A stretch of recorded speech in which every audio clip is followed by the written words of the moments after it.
feel free to ask whatever you want. I'm an Okay, open cool. book. Love that.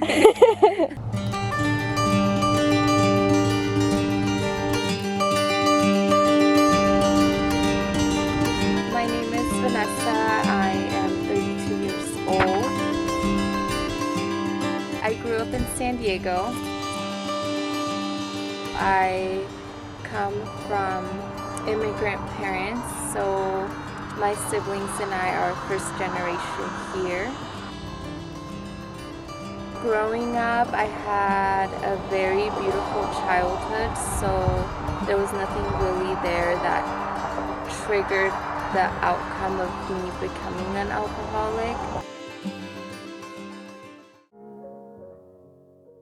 My first drink I had when I was in high school, and I remember that I blacked out, and for some reason I just really liked that feeling of not being in control, and it's not normal, but ever since then I had a problem with alcohol and drugs, and most of my 20s I lived in addiction, and it was just a very vicious cycle. I guess I can say I was functioning because I always had my own things, and I always had a roof over my head, clean clothes, I had nice cars, but I just couldn't get it together, and it was always everybody else's fault but mine. It wasn't ever my fault. I always blamed the people around me, the places around me.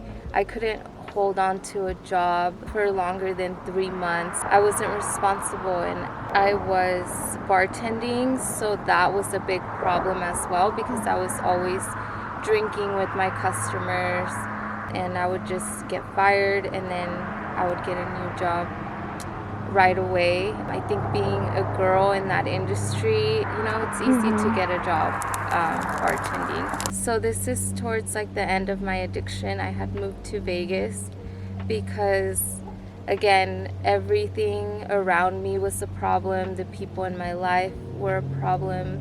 Temecula was the problem. So I just figured I'd move away from everything and everyone and start over. But out there, I had hit rock bottoms before. I ended up in the hospital many times due to my drinking and my drug use. And you would think things like that would just make me realize, like, okay, I need to stop. But I couldn't stop.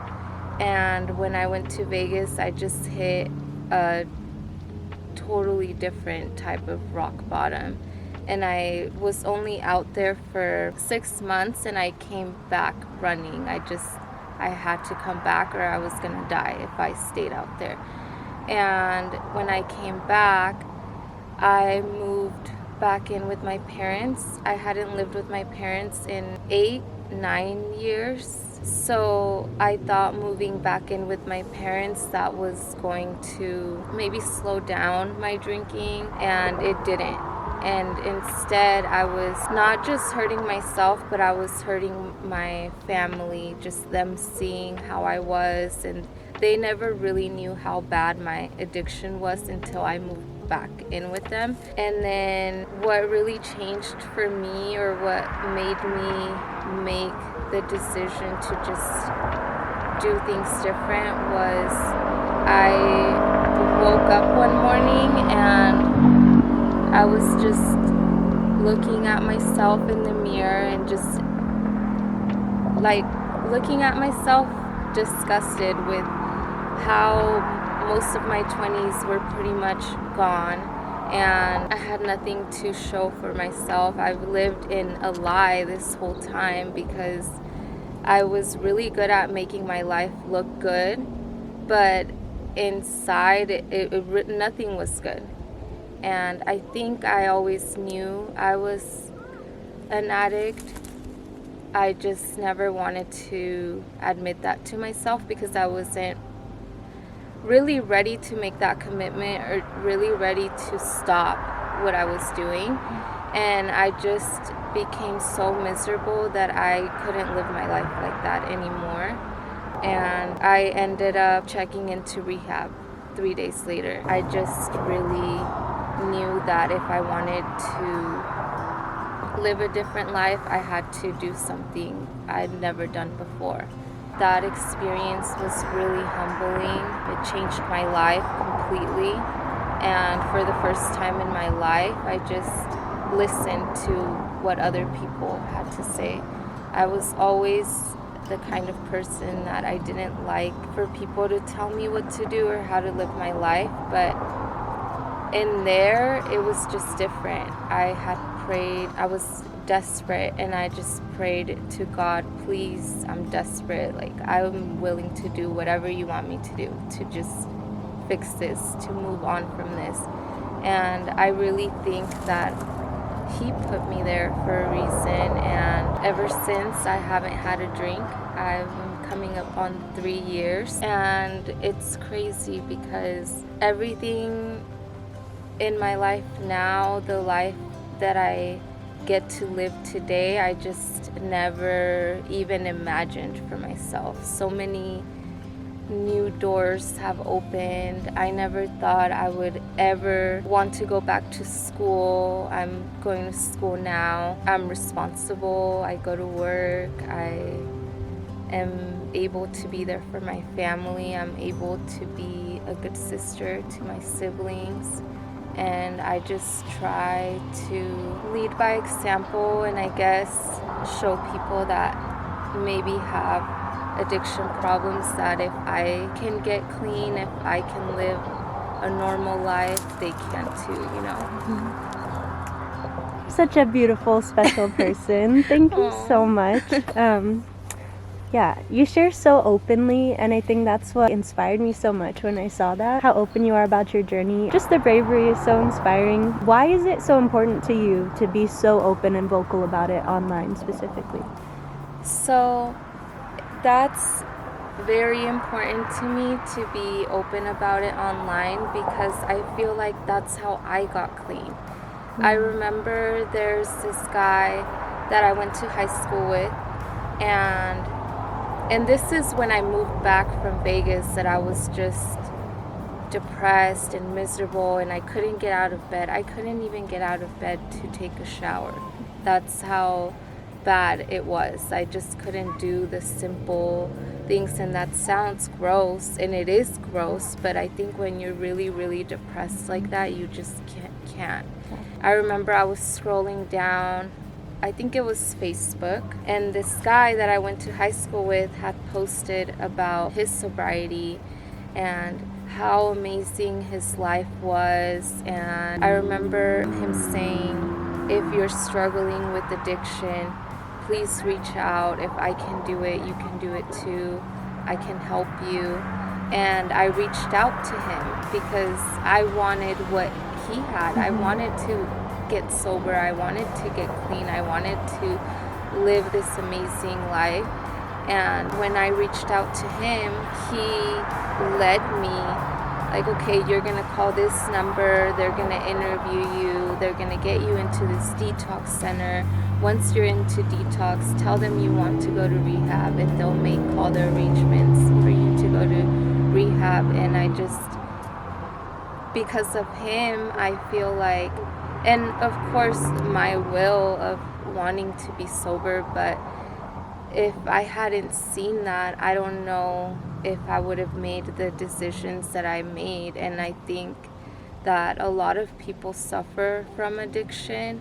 They just are either really good at hiding it, or they're kind of living like a double life, or, you know, they just can't get clean. And I think that if more people were to talk about it, maybe, you never know who's like watching, who's listening. And I've had people reach out to me and ask me like, hey, how did you do it? How can I get help?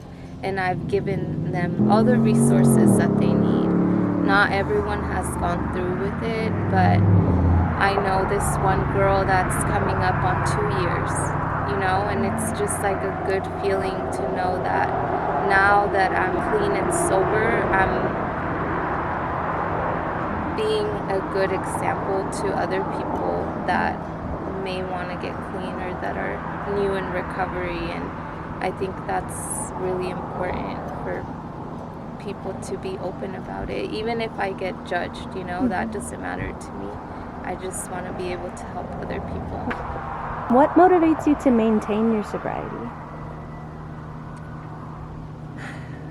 I think my family, for sure. Me being able to be there for my family is a big part of my sobriety.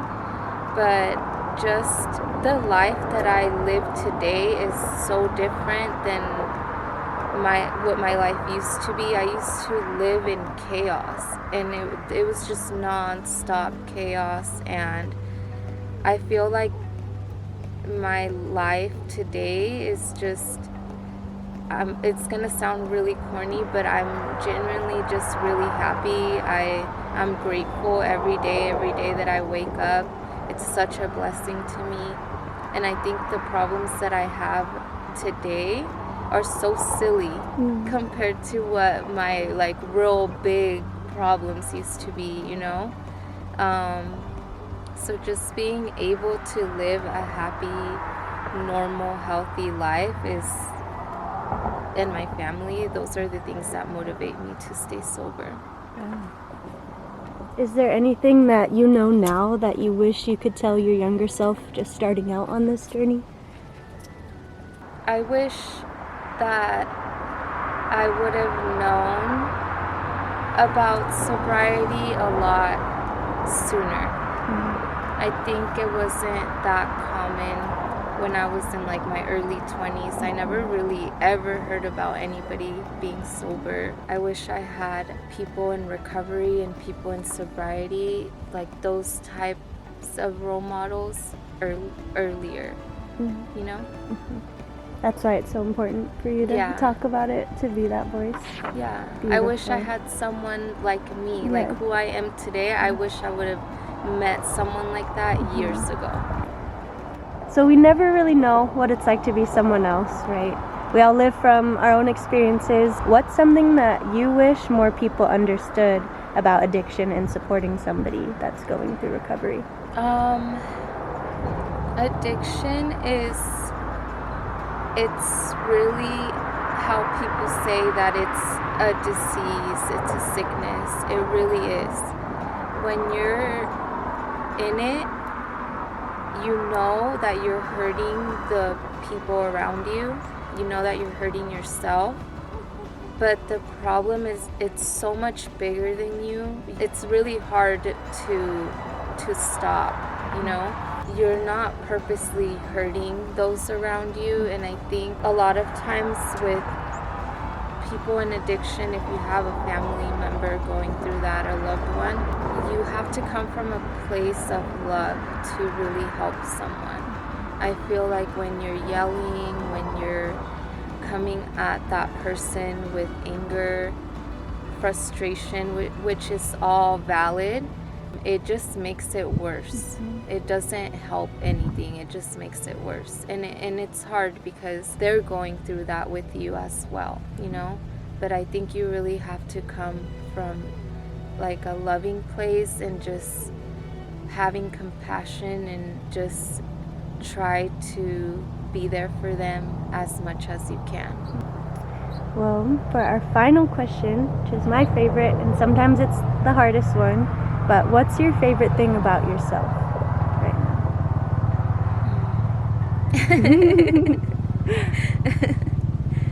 My favorite thing about myself? It is a hard one sometimes. We don't ever want to think about ourselves. I think my discipline is my favorite part about myself. And that comes from recovery. I think that the people that are in recovery, we live a very okay, it has to be this way. I was telling my boyfriend this last night because I was telling him that every day I pray for us in the mornings. And he said, I don't pray every day, but I I think that's really beautiful that you do that. Like, it's not hard for you to, like, you don't ever skip a day. And I'm like, no, I don't skip a day.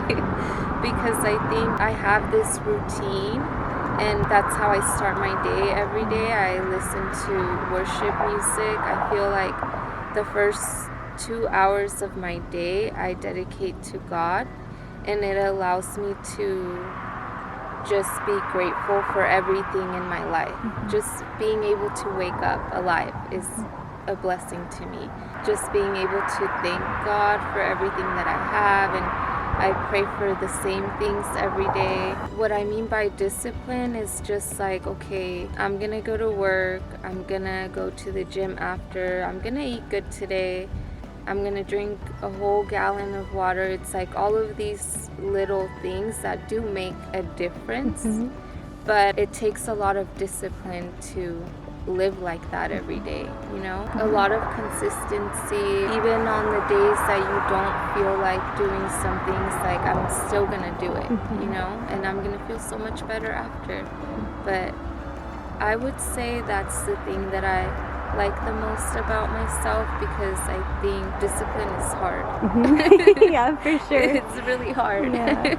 Well, beautiful. That was all. Thank you so much. Of I'm so course. happy that we finally were able to do this. I told you, third time's the I know, charm. it really is.